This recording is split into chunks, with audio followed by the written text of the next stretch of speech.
le petit secret de tournage du jour concerne cet hélicoptère impliqué dans ce grand moment d'action où Rambo est pris au piège dans ce gouffre. Première chose, il est bon de rappeler qu'on est ici en 1981 et donc aucun effet numérique, que des effets pratiques filmés in situ. Pas de studio, pas de fond vert et franchement ça se sent.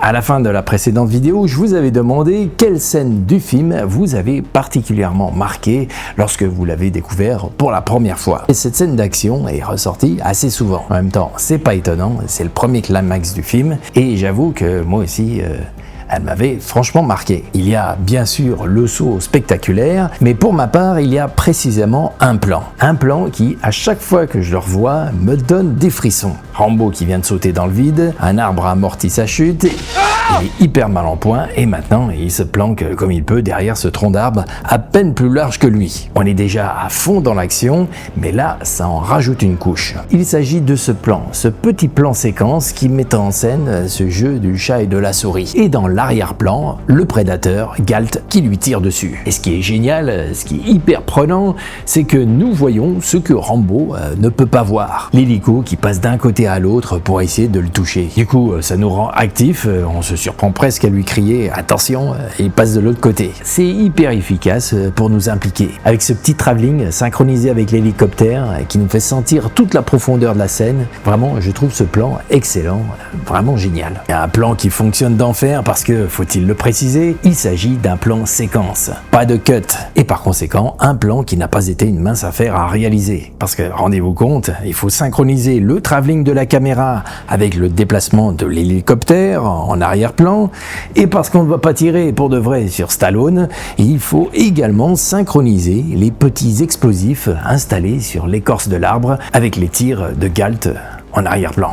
Alors en soi, c'est déjà pas simple, mais là où ça se complique davantage, c'est qu'on ne filme pas ça sur le parking d'un grand studio avec un large périmètre dégagé. Non, là, on est dans le fond d'un canyon, et d'un petit canyon hyper escarpé, avec des rafales de vent. J'y suis allé et je peux vous dire que c'est vraiment très étroit. Niveau difficulté, on est pas mal. Et regardez-moi ça, 90 mètres de profondeur, taillé dans le granit, et au fond, c'est vraiment pas large. Par endroits, ça se réduit à une dizaine de mètres de largeur. Et en plus, on a filmé ça sur cette petite avancée rocheuse, là où on a planté l'arbre derrière lequel Rambo se protège. Alors, avec toutes ces contraintes, la grosse question, c'était quand même de trouver le pilote d'hélicoptère suffisamment doué, compétent, pas trop timbré non plus, en qui on pouvait avoir confiance. Et là, ils ont dégoûté, ni plus ni moins, la star de l'hélico.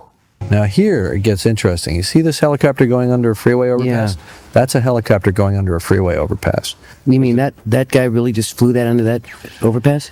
Yeah, it was Chuck Tamburro. He said, just give me a few minutes to work on this. I'm going to fly down there. Now watch this move. This is Mike Tamburro pulling up and just barely clearing the skids over that thing. And he knew exactly what he could do and how to do it. I mean, excellent helicopter pilot, one of the best in the business. Chuck Tamburro, le pilote d'hélico qu'Hollywood s'arrache. Piège de cristal, Predator, True Lies, Seven, Terminator 2, tout ça, c'est lui. You don't fly this thing, right?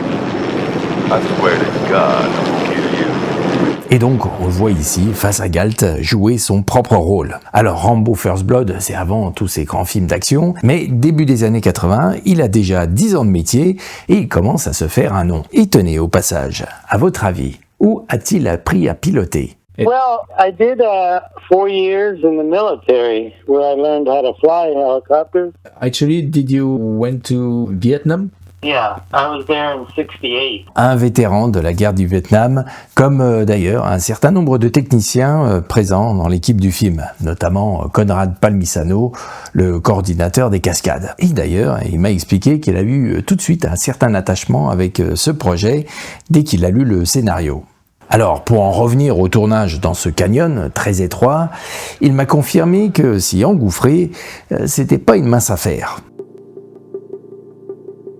The weather was very cold. I had to take the battery out of the helicopter overnight and bring it indoors Oh yeah, so it wouldn't freeze.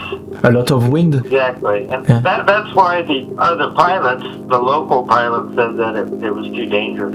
Le froid, des rafales de vent, un peu de neige aussi, des conditions météorologiques bien corsées, et comme vous en doutez, un tournage c'est long. Il ne s'agit pas d'y aller une seule fois, de descendre et de revenir à la base.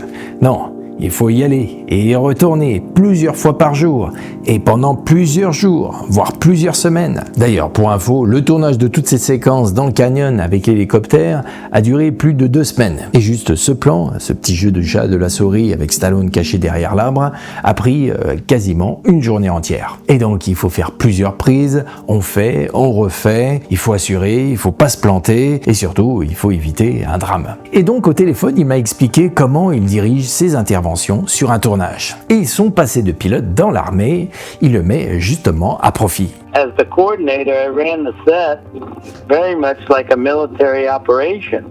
I always had safety personnel, more than one, because a lot of people are running around and the helicopter's turning, the blades are turning. It's a very dangerous situation. Well, because I'm in the cockpit, I can't do much, you know. Well, I have professionals on the ground that are former pilots, you know, that keep me apprised of every little thing that's going on. Yeah. Every little wind change or anything like that. That's how you have to do it. Okay. And I was able to fly 40 plus years without any accidents or incidents. Petite info au passage, le type qui joue à Spider-Man contre la falaise, là, c'est pas Stallone, mais Buddy Joe Hawker, le célèbre cascadeur qui coordonnera quelques années plus tard la mythique course-poursuite de Police fédérale Los Angeles. Et donc voilà, on ne se rend pas compte, mais derrière toutes ces séquences d'action, il y a un pro qui a une excellente maîtrise de l'appareil, qui est capable de relever toutes sortes de défis, mais qui a en plus le sens de l'organisation et de la sécurité. Car c'est bien cela qui permet de garantir de bonnes conditions de tournage et où on va pouvoir fignoler des plans complexes comme ce fameux plan séquence. Alors vous dites peut-être qu'avec tout ça, j'enfonce une porte ouverte. C'est le genre de truc évident sur un tournage américain. Mais pas du tout. Chuck Tamburo a vu quelques-uns de ses copains pilotes terminer leur carrière 6 pieds sous terre. Et qu'est-ce qui s'est passé juste 1 an après le tournage de First Blood? Le terrible drame de la 4e dimension. Un drame épouvantable qui a coûté la vie à l'acteur Vic Morrow et 2 enfants. Ça s'est déroulé lors du tournage de la scène où Vic Morrow traversait une rivière avec les 2 enfants dans chaque bras, des explosions dans tous les sens et un hélico qui les survolait. Et soudain, le pilote a perdu le contrôle et s'est crashé dans la rivière juste à côté d'eux et ils ont été littéralement découpés en 2 par les pales de l'hélico. Absolument atroce. Je vous épargne les images.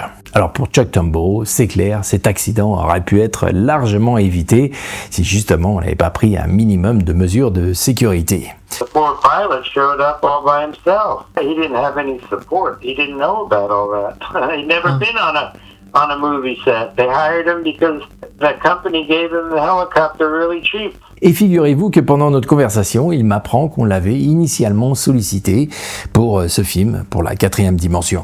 They asked me to do that job, and Oh yeah? I told them what I needed to do it properly and safely, and they refused. Oh. They Oh said, yeah. no, we can't do that. Alors pour en revenir au tournage de Rambo, aucun incident à déplorer et c'est bien le talent, l'organisation et la rigueur de Chuck Tamburo qui ont permis de réaliser toute une série de plans assez efficaces dans ce canyon très escarpé. Ce type de plan par exemple, où encore une fois on a Stallone au premier plan et l'hélico dans le fond du cadre. Très efficace parce que de les avoir tous les deux dans le même cadre, eh bien ça apporte un degré de croyance à la scène qui évacue complètement l'idée que ça a été filmé dans un autre endroit du canyon et que Stallone et l'équipe caméra qui le filme sont en réalité tous parfaitement en sécurité, les pieds sur le plancher des vaches. 2. Ça crée du dynamisme dans l'image, notre œil va de l'un à l'autre. Et 3. Comme il réunit victimes et agresseurs dans le même cadre, ça rend la menace encore plus présente et ça apporte bien évidemment encore plus de tension. Autre exemple tout aussi génial, où encore une fois on a dans le cadre Rambo et l'hélico, c'est évidemment le saut.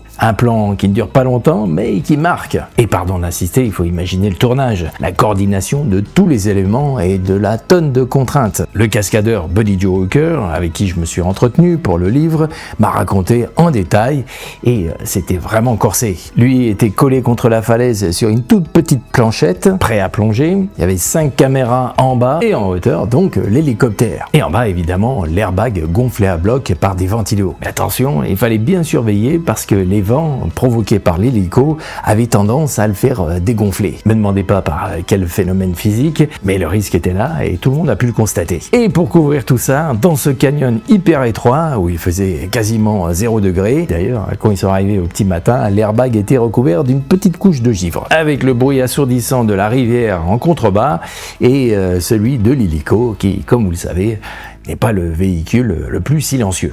Donc voilà, maintenant vous savez que ce type qui n'emmène pas large devant Galt, qui exécute ses ordres pour traquer Rambo, c'est en fait un as de l'hélico et que c'est en partie grâce à lui qu'on a tous ces plans géniaux qui apportent tellement de tension à ces scènes. Voilà, c'est tout pour aujourd'hui. Si vous voulez suivre la progression du livre, il y a le site internet, je vous invite à vous inscrire à la newsletter.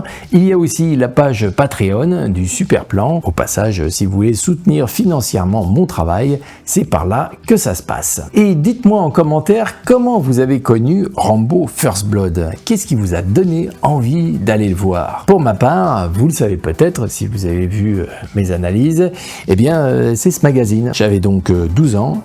Je l'ai acheté, j'ai lu l'article de Nicolas Boukrieff, qui est absolument dithyrambique sur ce film, et c'est comme ça que j'ai eu envie d'aller le voir. Donc ce Starfix, ce numéro 2, je le tiens précieusement près de mon cœur. Voilà, merci pour vos commentaires, on se retrouve très bientôt pour une nouvelle vidéo. En attendant, vous connaissez la musique, likez, partagez, abonnez-vous si c'est pas déjà fait, activez la petite clochette.